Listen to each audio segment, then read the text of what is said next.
हमर बात गए छोड़े न काज धाज गए सुने न हमर बात गए नहीं छे घर में बाबू गए बुचिया आबै दुनू गोटे मिल कहिल बैठी खाटिया आबै दुनू गोटे मिल कहिल बैठी खाटिया छोड़े न काज धाज गए सुने न हमर बात गए नहीं छे घर में बाबू गए सुगिया आबै दुनू गोटे मिल कहिल बैठी खटिया आबै दुनू गोटे मिल कहिल बैठी खटिया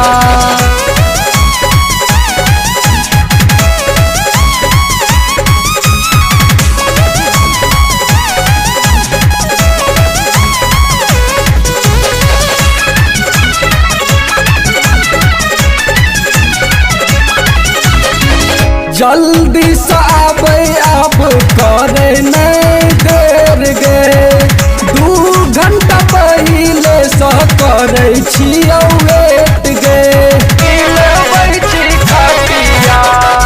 जल्दी से आबै अब करे नहीं देर गे 2 घंटा पहले से करे छियौ वेट गे गेल छै भैया भौजी से हो सकरी गए बुचिया आबै दुनू गोटे मिल कहिल बैठी खटिया आबै दुनू गोटे मिल कहिल बैठी खटिया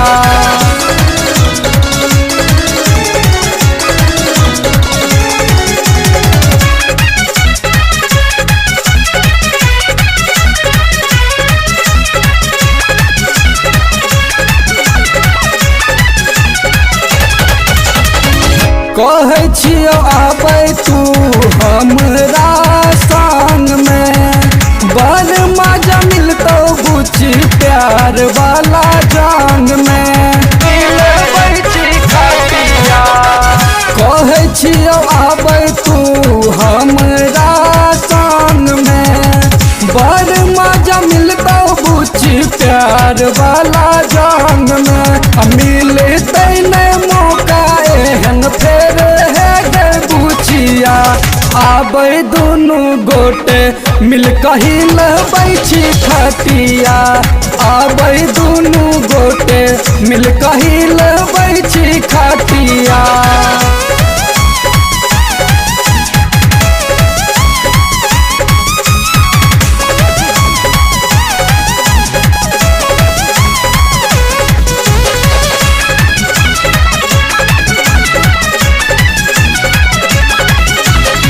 सीधे से बात मान करे नहीं झमेला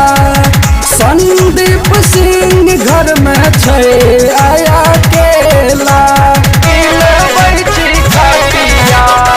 सीधे से बात मान करे नहीं झमेला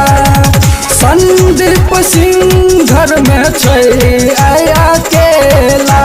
गेल छै रिंकू सिन्हा राइटर नहीं रागे बुचिया आबै दुनू गोटे मिल कहिल बैठी खटिया आबै दुनू गोटे मिल कहिल बैठी खटिया।